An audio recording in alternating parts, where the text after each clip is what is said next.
Alright, you guys, welcome back to another episode of Little Man, Big Conversations. We're going to kick it off today with part 2 of the interview with Brandy Alexander. Hey, if you haven't done it yourself a favor, go back and listen to part 1. What are you doing in part 2? Stop trying to skip ahead. But hey, we're going to jump into it right now. All my friends were, starting uni, but I couldn't do that because I didn't graduate high school. All my other friends were sort of moving on with their lives, and I was sitting here just hating this sport that I'd done since I was 15, that I did nothing with. Yeah. And so there was a fair bit of resentment towards wrestling. I did distance myself from all wrestlers and anything to do with it. I didn't want to know about it. I really didn't. I wanted to sort of to start seriously having a look at my life and going, okay, so I'm not going to be a big famous wrestler. So what do I do? Okay. And I think that's an important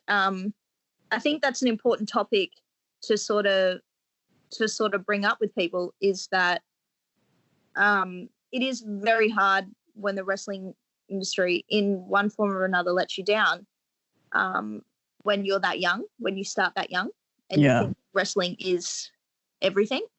Yeah. So you're saying, like, it's always good to have a backup plan, even though if wrestling's you're passionate about it and you want to do it and you want to make it your career. Hey, worst things, sometimes these things happen, sometimes scenarios happen, sometimes accidents happen, both inside and outside that ring. And you're saying it's always you'd advise people getting into the business nowadays that, hey, although you may love it, although you may treat it like you want it to be your full-time job, always have that backup plan ready to go. I think I'd actually more so say I'd probably be a little more extreme than that. I'd probably say I don't think that you should be wrestling at 15 years of age. Right. Yeah. Well, more so to the fact, I don't think that wrestling, maybe training, maybe a little bit of training, okay, but definitely not on shows. And it should be heavily supervised by parents, I guess. If you're younger than 18 and you want to get into training and everything like that. There's no regulations with wrestling, as you know. So there's nothing that stops kids from being taken advantage of by older wrestlers. Right. And I'm not saying every older wrestler out there is out there to get you, but I'm saying I know on numerous occasions where 15, 16-year-old wrestlers have been taken advantage of or have been bullied or have been anything, and it's been very detrimental to them. So I don't actually think that wrestling at such a young age is the best thing. You hear the odd stories of, the ones that have been wrestling since they were 12 and, and then they that's all they ever knew, and they went off and they traveled the world and now they're big superstars.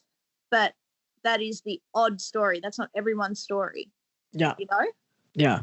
They are the minority, not the majority. I believe that wrestling should be heavily supervised until the age of 18. And then I kind of also think that by that point you sort of know what you're doing with your life, or at least have some idea. So you're working usually. By the time you're 18, you're working. You've got a job. Yeah.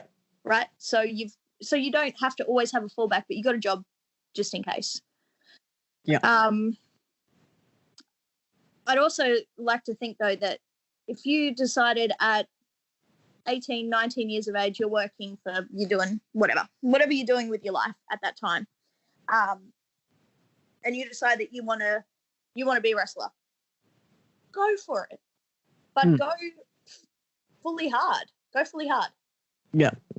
Because I think that too many people get stuck in this in-between sort of stage where they don't push enough, that it kind of just drags out their life and is a bit detrimental. Yeah. Does that make sense? Do you know what I'm saying? Yeah, no, I get what you mean. Like, being at such a young age, it's kind of those situations where, because you're so excited and because it's such a new, exciting thing and new endeavor, there's a lot of times where you're kind of blinded by the situation of just wanting to appease and say yes to a lot of what's happening around at that time.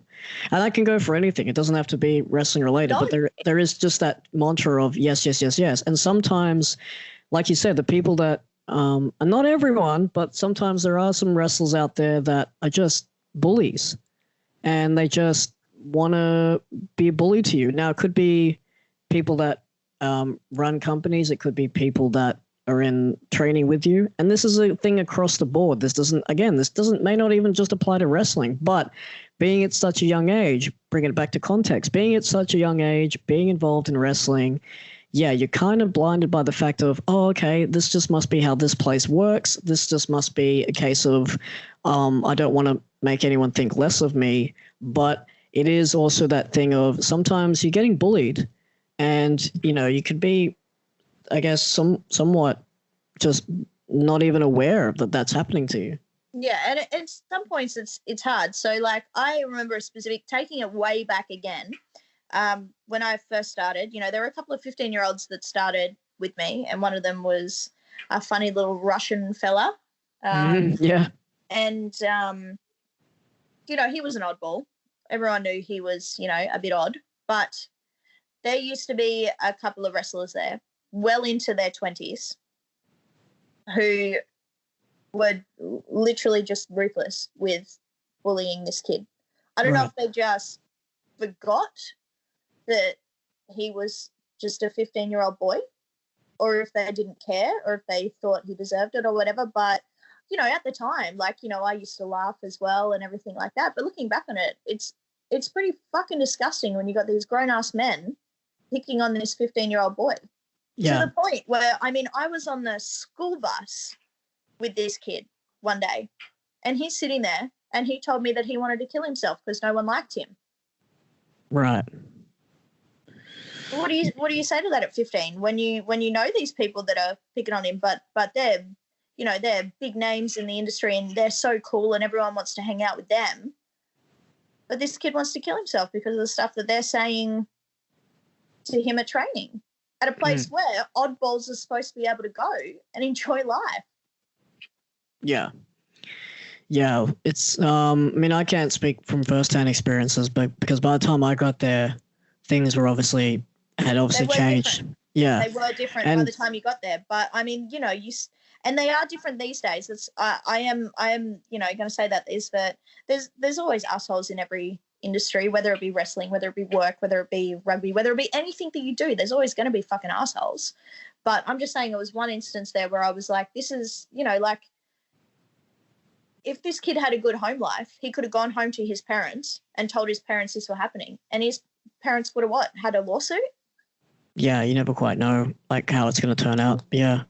Yeah, I just think it needs to be more regulated. Yeah, exactly. But speaking of the industry, you've now had the argument. You've said, I'm out of here. You've distanced yourself from wrestling. You're seemingly putting all the wrestling memories and paraphernalia and memories into a box, locking it up and going, that chapter of my life is done.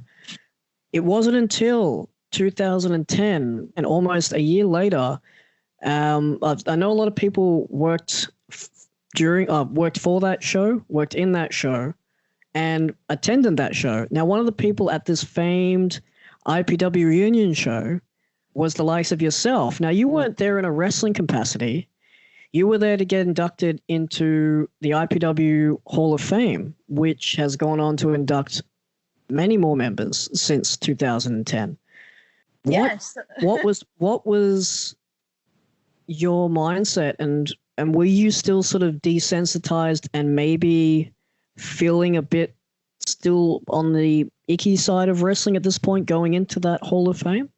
Well, it was interesting actually, because the first contact I actually had with Hawk after we had our massive fight and he kicked me out was the call to ask me if I would be in his Hall of Fame.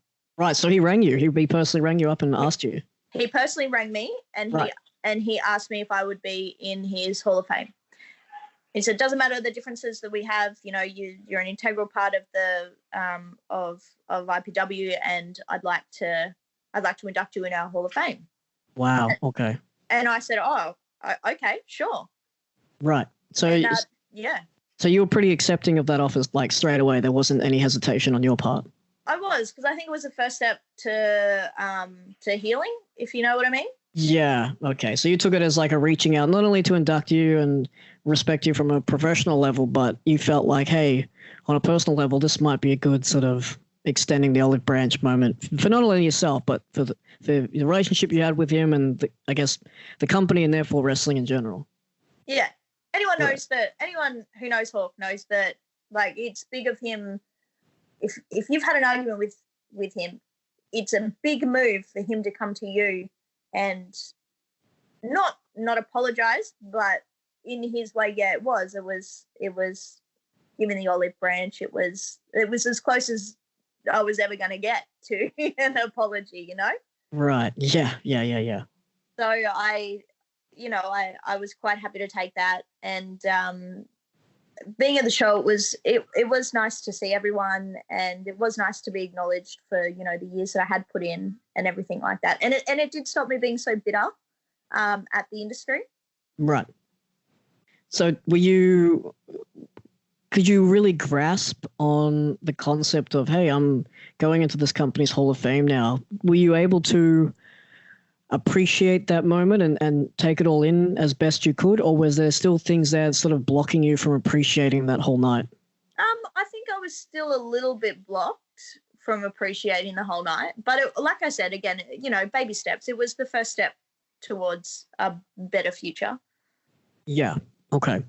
So you're still feeling not exactly instantly recovered, but you're feeling, hey, I'm feeling a little bit better with it all now. Like if it came on TV, if wrestling came on TV, then you'd watch it as opposed to abruptly changing the channel. Yeah, exactly. Okay. So you've opened those doors, but where are you at now? So you've taken the time away. What happens in your life then? Do you go back to doing the chef degree? Do you think, hey, am I going to do something in the contact sports? Like where is your world at? At that point, I kind of I'd quit my chef's apprenticeship and I went and worked for McDonald's, which, you know, okay, should generally be the other way. Still cooking, to be honest. Still cooking. Yeah. Anyway, like I decided that, you know, that I was going to make a good hard go of what I was doing, and, you know, I worked my way up into management, and then I worked my way into the training and development side of it. So, you know, so I wasn't in the restaurants anymore. I was behind the scenes, which, you know, was really, really cool for me. But I guess at that stage, I'd met quite a few people at my work that I really got along with. We were going out every weekend. We were partying. I was really, really, really enjoying my late teens, early 20s. You know, and I didn't want to go back to having Saturday nights where I couldn't hang out with my friends. Okay. You know what? At that stage, wrestling definitely wasn't a priority for me at all. Yeah. It was not a priority for me at all. And yeah, I was having the time of my life, really. And then I met my now husband. Oh wow, okay. So it was that early on. Yeah, so early 20s. So I was 21. It was the year that we all turned 21. Right. So I hadn't wrestled in quite a long time. And I met my husband through mutual friends, and we hit it off, and he was a rugby player, and I just thought that was the gayest thing ever. And I remember always saying to him, I'm like, you think you're such a big shot because you're a rugby player? So I was a wrestler. Like, you have nothing on me. But I could never prove it because I wasn't in wrestling at the time, you know?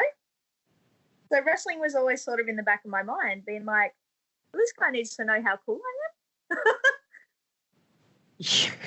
Yeah. You need to sort of compare, I guess, having that contact sport background, you felt like, hey, you know, I can do something much harder than rugby. Yeah, exactly. And it was also more of the fact that I'd go down to the rugby club and I would be, oh, this is Steve's missus. I didn't even have a name down there. Right. I was just some chick. Miss Steve. All right. Miss Steve. Yep. So you went from beating up the guys because they looked at you funny in the ring to now being, well, they're looking at you funny, but you're not even in the ring. You're just Miss Steve as opposed to Miss Brandy. Just Miss Steve.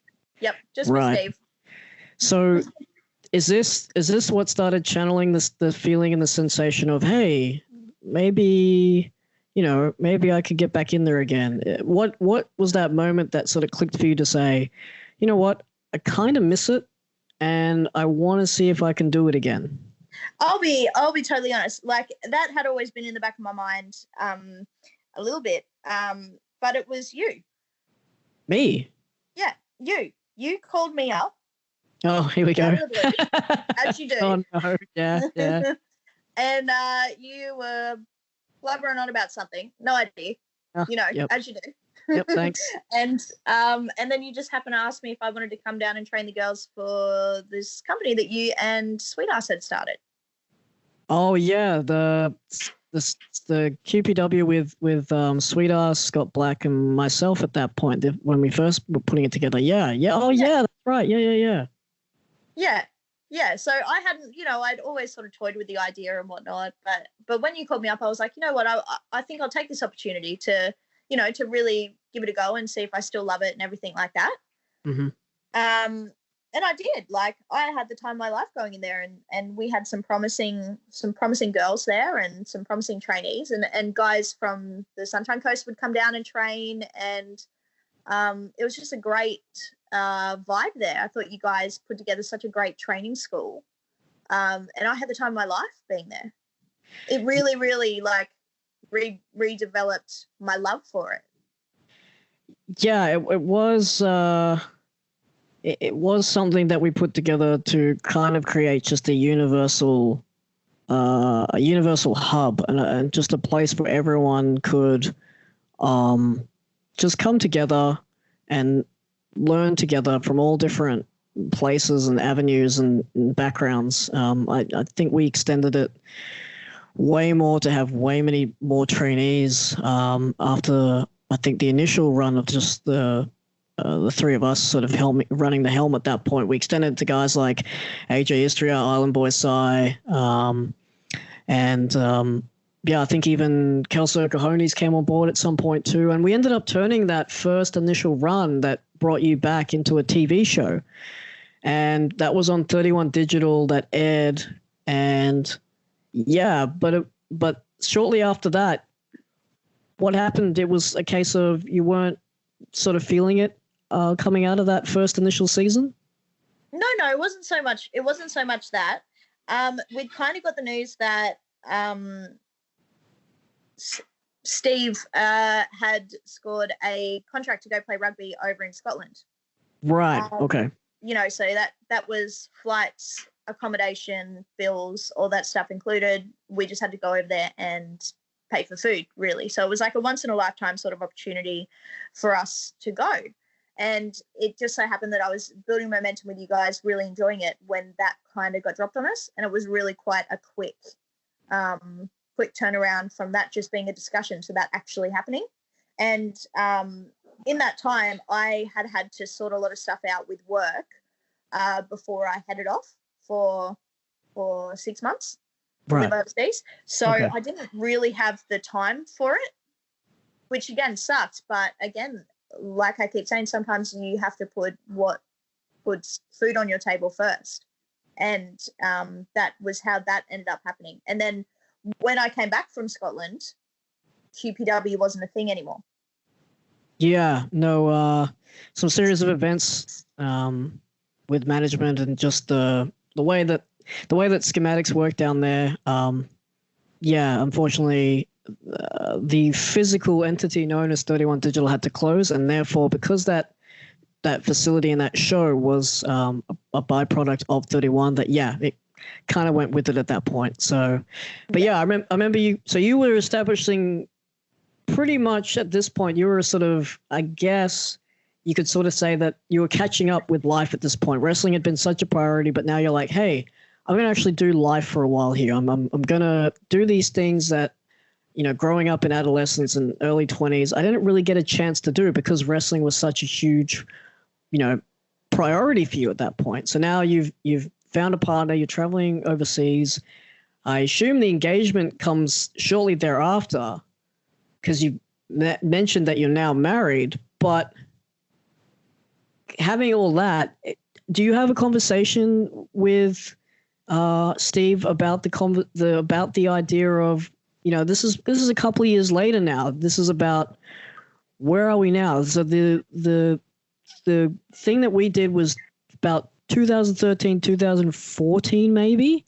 Yep. And then you go overseas, you develop your life, you come back, and it wasn't until about maybe 2017, 2018, where you're officially sort of back in the fold, not on a consistent basis, but enough to go, yeah, look, she's doing these sort of sporadic matches, but it's sort of like almost every second month thereabouts.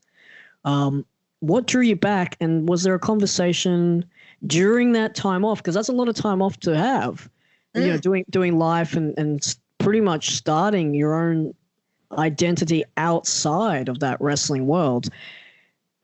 What was happening for you in those 4 years that sort of brought up the conversation or brought up the idea of, you know what, it's still in my system. After all this time, it's still there. Was it something that you had discussed with Steve, or was it just a natural occurrence during these 4 years that you had away from the business? Yeah, no. So when we got back from, when we moved to Scotland, I did a massive career change and started work over there as a disability support worker. And okay. I thought that would just be like a one-off stint and that I'd go back to doing my regular job when we moved back over to Australia. But that didn't end up happening. So we got back to Australia and I decided that I really did love disability support. So then I was studying there to get all my qualifications to do that over here. Yeah. And then when I started in the industry, it's actually it's an extremely hard industry when you're working in it. The hours are long. Like sometimes I was doing 48-hour shifts. I was doing sleepover shifts where I'd start at 8 a.m. on a Monday and I wouldn't finish till like 4 p.m. on Wednesday sometimes. And then if someone called in sick, I'd be there for longer. It's so I was working quite a lot, and we were saving to buy a house, which we did shortly after that because we put so much effort into getting a property because we didn't want to rent for the rest of our lives. We're still living with Steve's parents at the time, and we just wanted something that was ours. So again, I say there wasn't time for wrestling while we were doing this, and eventually we moved into our house, and you've been here. It's amazing. It's yeah, it's a lovely place. Yeah. And then I guess we kind of settled back into normal life. I changed jobs, still in the disability sector, but wasn't working the big hours that I had been working in the beginning. And then I remember just seeing something on Facebook one day about one of those little 12-year-old trainee girls that had been around back in the day, making it to the Mae Young competition. Right. And it just blew my fucking mind. Right. And I just went, oh, holy shit. Like she did it. She did it. She made something of herself. She actually made something out of wrestling. Yeah. And it was just that moment that I sent her a message on Facebook and I said, I'm just so goddamn proud of you. Like, what an amazing thing for you to have done. You've worked so hard. And I said, you started off in wrestling and you come to me and you said that you're my biggest fan and you idolized me. But in all honesty, I idolized you. Look at you go. And, she said, thank you so much. Like, that means the world coming from you. Yeah. And then I decided, shit, let's give it a go. Let's do something with this. I don't have to make this my absolute life. Wrestling doesn't have to be my life right now, but it can be a part of it. And I can have a healthy, I say work-life balance, but I think it's more wrestling life balance, to be honest. Yeah. Yeah, it's not a priority anymore to you in the sense of how it was when you first started, but it's enough there to go, hey, I've got the experience. I kind of miss it. I maybe could do it as just a a part-time hobby thing, and that's the way you're approaching it this time around? Yes, exactly. I approached it more as a hobby than I did anything else. And I was also sitting there looking at, my then fiance, and he would go to rugby training 2 nights a week, and then he, in rugby season, he'd have games on Saturdays. And I'm like, well, why can't I do that? Right. Okay. He can do that. Why can't I? And so I went back down to IPW, which I hadn't been at since God knows when. And I had a chat with the new owner there, and kind of just came down and started getting back into training. And funnily enough, my first training session back, we talk about bumps, killing us and all that kind of stuff in the beginning. I took a front bump, not in the ring, on the mats outside, which is something I had done a million times and that my body did naturally. Yeah. And I actually pulled all the muscles on the left side of my neck and down my left trap. Wow. And First bump. Was out for 10 weeks. First bump. First bump back. Man. So that must have been a very, was that a big wake-up call to say, man, I'm like, because you're obviously going in with the same mindset that you had when you're about 15, 16, going into your first matchups with Bella. You must be thinking like, yeah, I still got this. This is in the bag. Yep. You have that moment. What happens then? Do you go, oh, yeah, I'm a different person now? I kind of went, oh, okay, I'm getting old. And yeah, so that was an embarrassing conversation I had to have with the guys there. Like, oh, yeah, you saw me once. I'll be back in 10 weeks. That's cool. Wow. That's great. Yeah. Okay. So, they were all excited to have me back and everything. And in a way, it was like I'd never even left. I, picked up conversations and friendships that I had been doing years ago. Yeah, it is one of the unique places that I've discovered. And maybe because we both started there, but it is that really nice family vibe of being able to pick up pretty much immediately where you left off because of the camaraderie down there. Like, I know from my own experience, like when I went back, I felt a bit awkward in myself. Like, I didn't know if I'd be, I just didn't know. I didn't know what to expect, but I just knew in myself, I was like, I feel anxious. But being put into that fold, coming back, seeing all the old faces again that were there when I started, it was like, hey, man, welcome home. That's essentially the vibe I got. And you got the same thing too. Yeah, absolutely. Right. Okay. So you're back home. You start developing a bit of a track record, getting some matches back under your belt. You're also, I believe at this point, are you starting to, similar to what you did with me when I started, are you starting to get that sort of mentor training aspect, like bringing up the younger girls at that time? Because I assume there was younger girls there that were training, or other girls, I should say, training at this federation at that point. There were 2 other girls. Again, both of them very young, and I remember, owner of IPW now, Josh. He asked me if I would help train his girls, and I said, yeah, cool, all good. And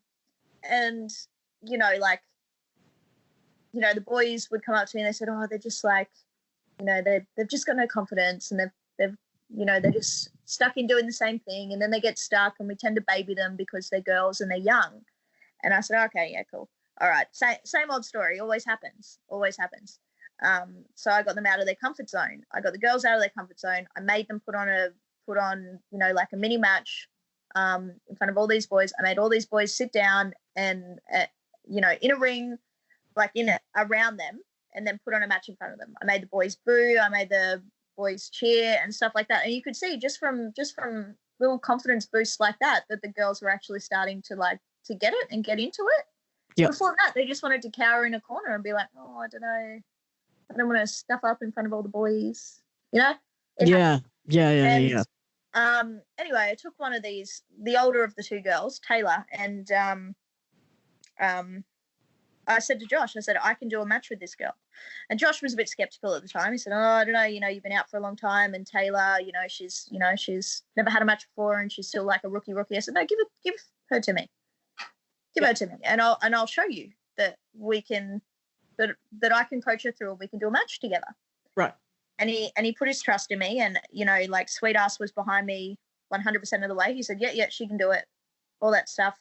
And, so my first match back, I had this green rookie that had never done a show before. It was just about puking her guts up backstage. You're making her feel welcome. Yep. And she had a great match. She had a great first match. I don't think many rookies go out there and have as good a match as what she had for her first match ever. Yeah. Yeah. And Josh came up to me afterwards and he goes, God, it's like you've got like a magic touch. Like you just did it. And I said, it's not about anything to do with magic touches or anything.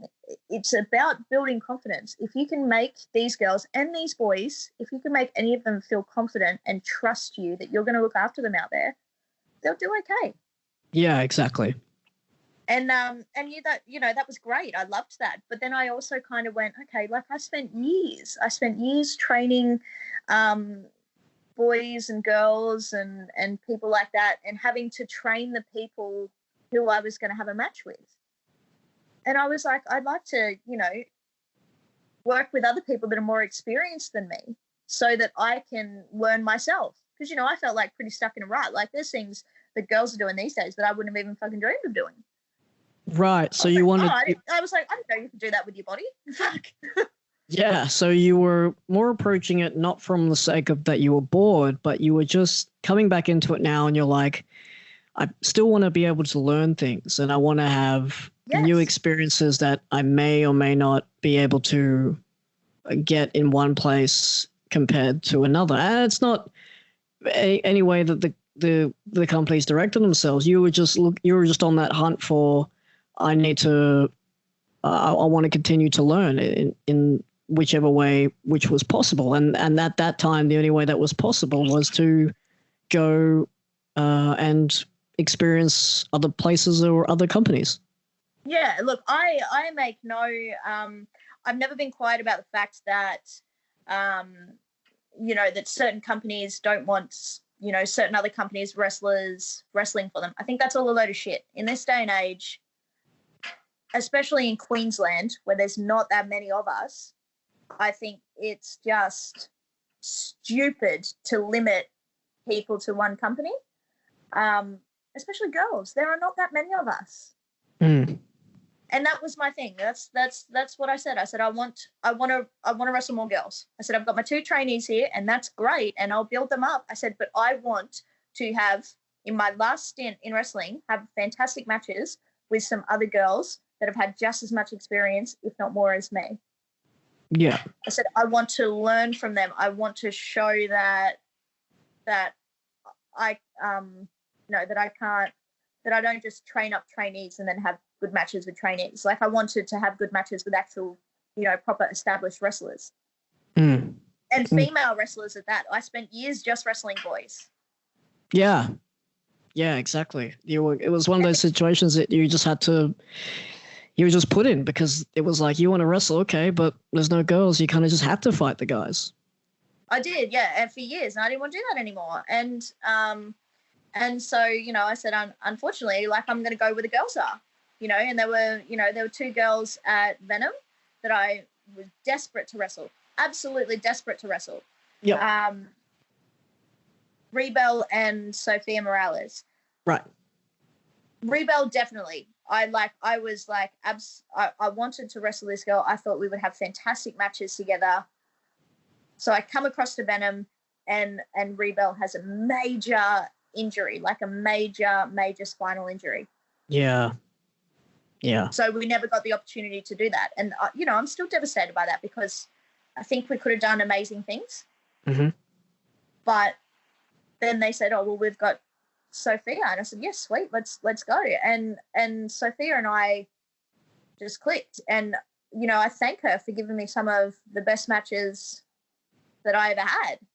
Yeah, I mean, they were intense to the point of it felt so good to not only be in that locker room and to see you again after so much time apart, but we've always stayed in contact. We've always hung out when we can, but to see you in that wrestling environment again, it felt like, hey, this is something that it wasn't needed, but you were definitely missing it, and it felt good to sort of scratch that itch. But those series of matches you guys had were quite honestly some of the best matches that I've seen either of you perform in, and it was really great, not only from a fan's perspective to see the two of you clash and click and have it all gel and tell those stories that you guys are able to tell, but yeah, on a personal note, just to see you back in there and just to be like, yeah, like, and just say to people, this is the person that knocked me out my first day. No, you didn't. I'm only lying. But yeah, this is the person that first took it, like, arguably one of the first few down when I started. And there was only a count on one hand list of the guys at the time, Hawk being one of them, that said, hey, yeah, this guy's really good, and we should give him a chance. And you were one of those people. So to come full circle now, many years later, close to almost at this point, probably 9 years later, to say, hey, this is what I was talking about. This is what she's got, and this is what she can do. And yeah, it was just so rewarding. And, did you feel coming out of those series of matches and having those opportunities to work with certain girls? You mentioned not being able to work with Rebel. You worked with Sophia. You did get to do a little bit of a series there with Tali, also in Venom as well. Both Tali you had in Venom, but Sophia you managed to cross over with Venom and AWA. Yep. At that point, then you sort of put a cap on it. You sort of stopped and said, "All right, I've got my fix. I'm good for a while now," and you put a stop to it. Now, I got to ask you the question that I ask all wrestling fans want to know, and all guys in the industry, guys and girls in the industry, always say the same thing when they walk away: is this for forever, or is this a never say never? No, this is a forever. Oh, really? This is this is a forever. Wow. Yeah, rough, right? Yeah, no, that's shocked me. Like, I thought you were going to say, "Oh, look, I never say never," but no, you're committed. You're as committed as you were in that first day training. This is legit. This is legit because, I didn't just get my fix of wrestling and then walk away. I got proposed to. I planned a wedding. I got married, and I really want to start a family. I'm 29 years old now. Right. And, if, I'm lucky enough to start a family even in the next year, that puts me out for another 2 years. So I'd be, 31, 32 by the time I could even think about coming back. Right. Okay. And man, I hurt taking bumps at 28. I don't know how I would do it 32. And I'm not saying, I'm not saying women should stop at a certain age. I'm not saying men should stop at a certain age. I said, do you. I know one lady who's, at the Fale dojo, who's in her bloody 40s and she's still loving life and wrestling and everything like that, But for me, I came back into wrestling this time around with an itch to scratch and looking at it as a hobby. And this is not a hobby that I feel I can continue in my 30s. Right. Okay. My body I just can't take it. Yeah. Okay. So yeah, that's wow, man, I'm still shook from that revelation. So that's are you looking back now? I mean, if this is how you're feeling, this is what you want to do moving forward, because yeah, being there at your wedding, being able to come in and MC your wedding was truly an honor, and I had a lot of fun doing that, and so many good photos came out of the reception, but most importantly, that wedding. I mean, you look stunning, Steve. He was all right, but yeah, you looked incredible. It was such a he's all right. But it was an incredible day and a complete honor, and I'm really privileged and humbled that you extended. I think I joked and I was like, I'm going to MC it, and then you went, well, actually, you are. Yeah. So again, like it was such an amazing day, and I was so happy for you. Not anymore. No, I am. I was so happy for you on that day. It was so great to see, to know you from how I first met you, to see you pretty much just evolve over time, and be there for you on arguably one of the most special days, maybe a close second to winning the title. No, I'm only playing. It was the most important day in your life, and to be able to share that with you was just awesome. And to see Bella there again too was just fantastic. But you're telling me now that, with all things considered, looking back on your career, that's it? Are you happy with everything that you were able to accomplish? I am. I'm happy with everything that's happened. You know what, this was something that I have loved since I was, 11, 12 years old. I'll still turn on wrestling every now and again when it's on and watch it. If, especially it gives me such a thrill to see, a couple of people pop up on some of the different big wrestling shows and me go, I know that person. Yeah, I love that. Yeah. I love that. But at the end of the day, wrestling to me deserves people who can give it 100%. Right. And you feel like with everything going on in your life, it's like you've given it 100%. So you know firsthand just how much is required to devote into it. And at this stage in your life, no, you want to do the life aspect. You want to devote to your life rather than to the industry, because you've been through that. I have. Like everyone's experience in this industry is different. You'll get some people that'll say to you, some people that are in their 50s and, they live, modest lives and everything like that. And they've given everything to wrestling, everything in their world. And they'd say, I'd never change that for a second. Mm. And that's how they want to live. Like, I congratulate them. I love the fact that they've had such enthusiasm for wrestling, but I just don't have that anymore. Right. My enthusiasm now is for the life that I'm building with my husband, the potential children that we're going to have, and everything to do with that. And wrestling, don't get me wrong, when I have kids, I'll be taking them to live shows. For sure. I'll be taking them down to training and I'll be living vicariously through them. But for me, yeah, I'm pretty sure I'm done. Right. Okay. So there might be second generation Brandy or Brian Alexanders, and you may be training them, but you yourself as a performer, that's calling it a day. That's calling it a day. Yep. Wow. Well, that's for the people listening out there. This isn't a work. I'm not pretending. I'm genuinely. I had a feeling this day would come, but I had no idea that interviewing you today would be that day. How dare you? You said tears. I didn't think it would come from me. But hey, you're making me feel these deep feelings. It's now time for me to bring up a segment that I do with all the guests I have on my podcast. I'm going to do what's called a deep dive. I'm going to ask you a series of questions, only of which you can give your own unique and spin on. So, Brandy, are you ready for a deep dive? I am ready. What would you tell yourself now if you could travel back in time, see 15, 16-year-old you? What would you tell yourself now if you were starting out? I think I'd say push a little bit harder. So don't be afraid to take the steps that I was afraid to take back then. Right. Okay. Yeah. And do you mean like in ring, like there were some certain moves where you went, oh, I don't know how to do this? Or do you mean just from a commitment standpoint? I mean from a commitment standpoint. I think if you are going to start, you do need to be committed. Like, I should have been looking at options. 15's young, but I should have been looking at options for like when I turned 18 to go overseas and train, or to go to other places in Australia and train. If that was what I really wanted to do, that's what I should have done, but I didn't. And then I got stuck in limbo. Yeah. Okay.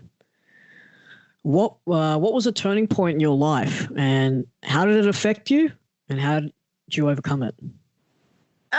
Look, the major turning point in my life was moving to Scotland. Right. Yeah. I think it really, it flipped my world upside down, because I never, I'd only ever really been on holidays outside of Australia, like once before that, and then I lived in this whole other country. And it just gave me perspective on what an absolutely amazing country we live in, especially being able to live here on the Gold Coast. Gold Coast, you either love it or you hate it. I'm a Gold Coast girl through and through. Right. But yeah, it showed me how lucky I was to live in the country that I live in, and it showed me that unexpected things like being offered the opportunity to move overseas, take them, always take them, or else you'll regret it forever. Yeah, exactly. So you just seize the opportunity, basically, is what you're getting at? Yeah. Absolutely. Every single time. If you fail, so what? Pick yourself up, dust yourself off, and keep going. Yeah. Oh, solid sound advice. I cannot argue with that at all. I mean, yeah, it's one of those things where you just never know where certain things may lead to, and the power of just agreeing to and saying yes and undertaking certain things, it can lead to weird and wonderful things, like going to Scotland and hell, being married to Steve. Not that I'm saying everyone out there should be married to Steve, because that's what Brandy's doing, and that's Brandy's thing, so stay away from Steve. That's done. But what I'm saying is it could lead to you meeting your future partner and being married, so... Not even that. It could lead to you, living your dream, Yeah. This applies to everything in life. It doesn't just apply, it applies to wrestling. It applies to jobs. It applies to, meeting new people. It applies to everything. Take every opportunity there is out there, because you don't know what's around the corner. Had I have turned around and said, oh yeah, I'm going to stay with this company when I broke up with my first wrestling boyfriend and stuff like that, I might have had a completely different experience. It might be somewhere else in wrestling. But I said, oh no, I'll stick with what I know. Don't be afraid to get outside the box. Yeah, no, exactly. I mean, that's some solid advice for anyone out there, guy or girl, whether in the industry or not. That is some solid advice. But Brandy, what is the best advice that you have ever received? And this could be in your personal life, or it could be in wrestling. Because obviously with wrestling, I assume that, there was that mantra for a long time, and sometimes that stigma still swirls around today, which it really shouldn't. But sometimes people can't shake it, which is there's girls wrestling, I'm going to take a break. Hearing that insult, that must have been a fired up moment heading into wrestling. But was there ever any advice to you, either in wrestling to maybe conquer that certain part of it, or was there even better advice that you received in your everyday life? Well, to do with the piss break stuff, yeah. Oh yeah, that's it. Yeah, I when I first started training, we were doing matches just at training. I remember, like I said earlier, like we only really had people like Trish Stratus and Lita to look up to, who, are great, but they're not the talent that is out there today. And I remember getting in there with Bella and doing a typical women's move that I'd seen, where I Luther pressed her, and then I grabbed her hair and I was smacking her head into the mat. And I'm sitting there thinking to myself, I'm doing a great job of this. This is exactly what they do on TV. And all of a sudden I started hearing boos and jeers and, oh, piss break. And we stopped the match, and Sweetass, who was training us at the time, said, this is what girls do on the TV that is considered a piss break. He goes, you can't do stuff like this. He goes, you need to break the mold, and you need to not do any of this shit here. And yeah. I remember thinking to myself, oh, okay, so like these guys sitting here expect more of me than just this shit, this TNA catfight bullshit. Right. And for me, that was the point where I went, oh, okay, well, I'm never going to do that ever again. I'm just not going to do that.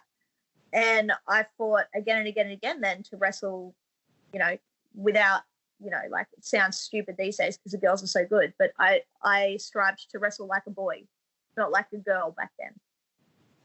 Yeah. Okay. So you just sort of, it fired you up even more to just say, hey, I'm not taking that.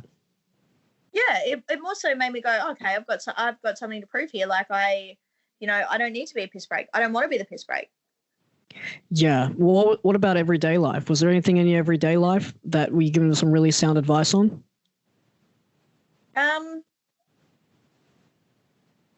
I guess I was told, like, don't take.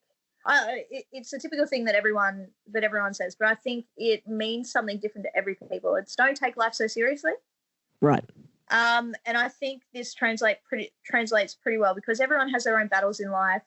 Everyone can get stuck in the dark times and everything like that. But I think if you just find the time to just relax and just laugh with friends and enjoy yourself and not take yourself so seriously, I think life's not going to get you down so much. I feel that sometimes, and this is in my real life, and it applies to wrestling as well, because I feel there's a lot of wrestlers out there that take themselves very seriously, and they can't take a joke, or they get really offended by comments on social media and whatnot about their fake character, about a person that's not real.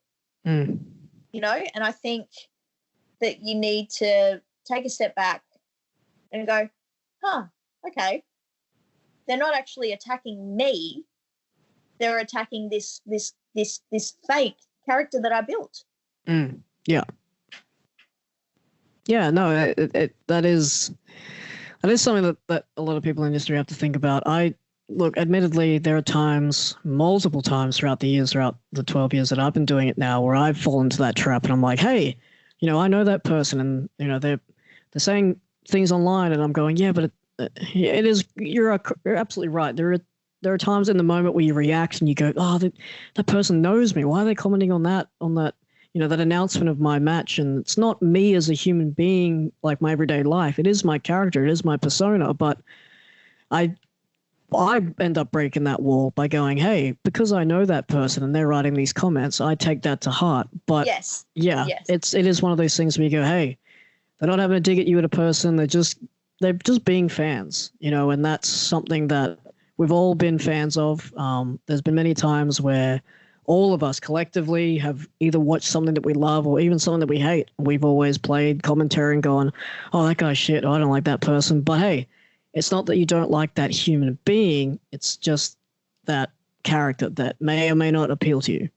Yeah, exactly. And it's not, and like, it's so funny because when I first got back into wrestling, when I first started, I was like 15. Okay, imagine a 15-year-old body compared to a 26-year-old body who has partied. I had partied. I was a little bit more rotund than I had been back in the day, right? Okay. But you want to know what? I got into my fucking Lycra gear. I felt like I was hot shit. I got my new gear made.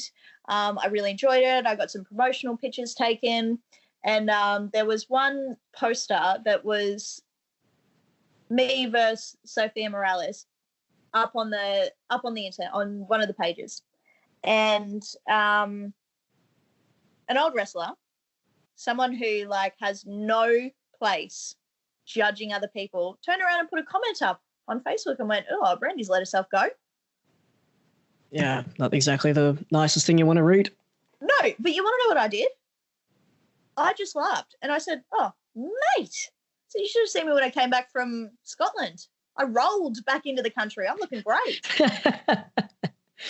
Yeah, no, I remember that post, and I remember a lot of people coming to your defense on that. And yes, I thank them. I thank everyone. Absolutely. Thank you everyone on there that commented and told this guy he was a piece of shit for commenting on my weight. But my point here is to not take yourself so seriously. I could have sat in a corner for weeks. At 15, I would have sat in a corner for weeks at that comment and cried and not ate, or, went for stupid fucking runs all the time and been like, oh, these people are judging me. Nah, it's just not worth it. It is not worth it. Yeah. Don't beat yourself up over what other people say. So say don't take yourself so seriously. Yeah, but the one thing that some people may take seriously is the idea and the concept of being successful, of the idea of being successful. How would you define success? So this is an interesting one, because I think I have a bit of a different view of success. I have a bit of a materialistic view on success, I guess. Like, you know, a lot of people, you know, we've had this discussion before where a lot of people have said, you know, you can measure success by happiness. Yeah, to an extent, but I think happiness is a very broad spectrum. I think it's more so, are you content? Are you content in everything that you've got? Are you content in your life, in your work, in your wrestling career? Are you content? If you're content and you're like, yep, I'm not missing anything here, and I don't feel like anything's missing, then I think yeah, you probably are quite successful. All right, this is the part of the podcast now which I like to call the Lipton 6. This is in tribute of James Lipton, who sadly we lost earlier this year in March 2020. He was an American writer, lyricist, actor, and the dean of the Actors Studio Drama School at Pace University in New York City, where he hosted and ran his TV show Inside the Actors Studio from 1994 to 2018. So, in honor and tribute of him, I'm going to ask you his famous 6 questions that he would ask all his guests before wrapping up his interview. So, first one, what is your favorite word? No, fuck. Man, the amount of people that come on here and say that's their favorite word straight off the bat. What turns you on? Now, it can be in the way that you're thinking of, or it can be in a life aspect, like things you really enjoy or that of that nature. Good conversation, I'd say. Yeah, so not today. Brandy's bored out of her brain. Not today. Not turned on today. What sound or noise do you love? Oh, I love the sound of the crowd. Yeah, that is an addictive sound to get to have hit your system. Once that gets into your bloodstream, man, that's very hard to get it out. That's why they say, you know, performing is addictive. It feels like a drug because, yeah, a lot of times you do get addicted to that noise.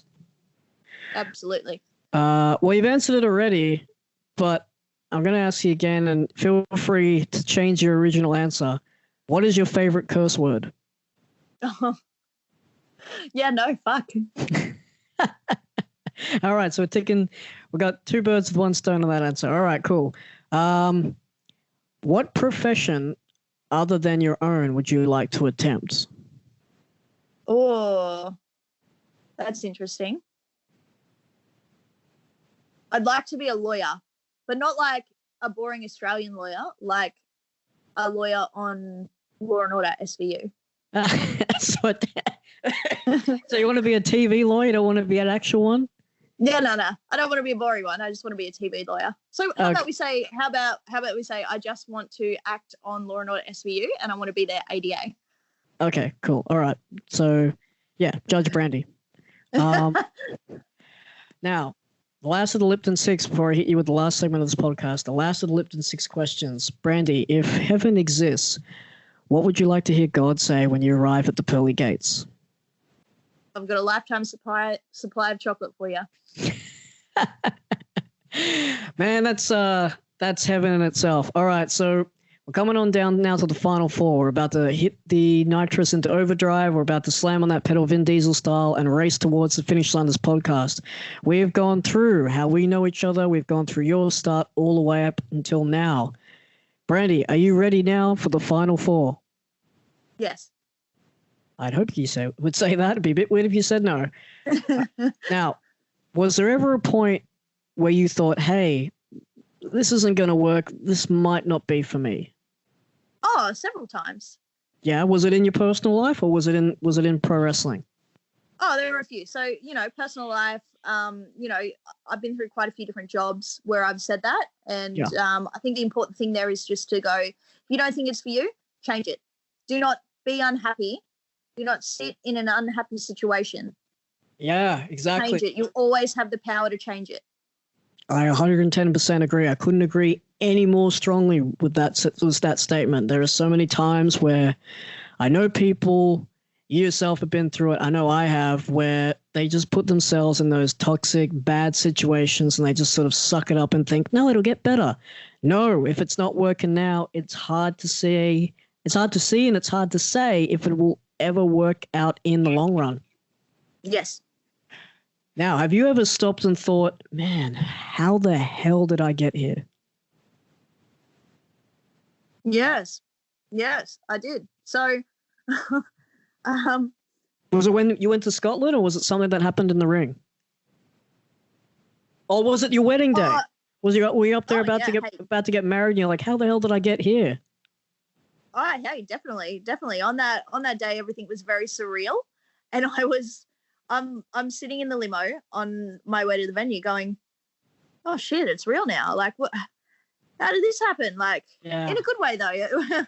But it's a very surreal situation.